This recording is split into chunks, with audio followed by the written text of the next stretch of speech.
Hello guys, welcome back. I want you guys to pause the video and try to create your own address API. See whether it is the same as the one that I will create in a bit. Hint, it is exactly the same as profile API. I'm gonna wait for a bit. Actually, I'm waiting for you guys actually. I'm still waiting. Time's up. I'm going to create another API. I'm gonna copy and paste profile API and change some of the codes to fit the address API. So it's gonna be the same, copy this entire thing. But if you wanna learn, you should type it by yourself. Type it out, every single line. Paste it here and change this to address. And this one will be address. Oops, and this one will be user.address. Awesome. And here you want to remove everything except you want to do if request.body.address1 equals to user.address.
It is pretty straightforward. We'll pass in the JWT middleware to check whether the token does exist or not, so that we can use request.decoded user._id.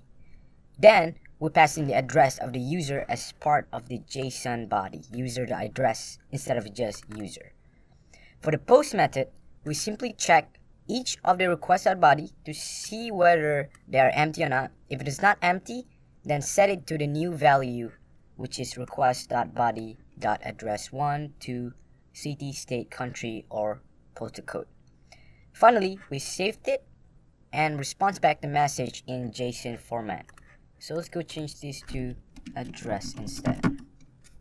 Let us test it on Postman. So let's go to Postman and copy this, paste it here, and change this to address. So let's check our PowerShell, and we gotta start the server.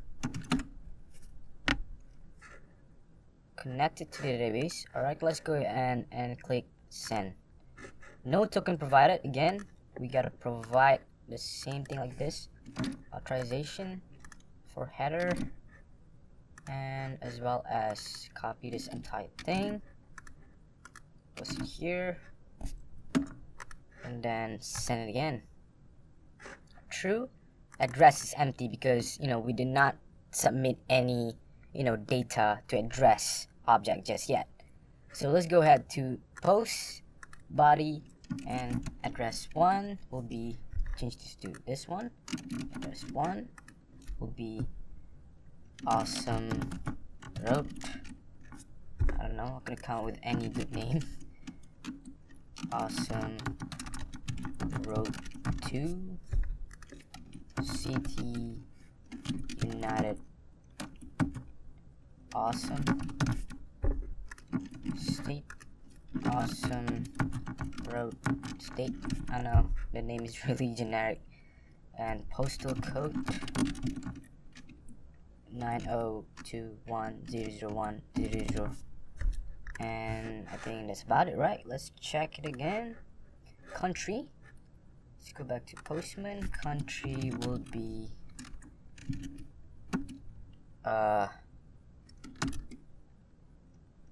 Cuba. because I just watch, Narcos, and it's amazing TV series, so that's why. So now let's post it. Successfully edited your address, and let's go change this to get and send it one more time, and there you have it. Amazing. In this video, we learned how to create address API for both post and get. In the next section, Adam Peterson will handle the front end part. I'll see you guys in the next section.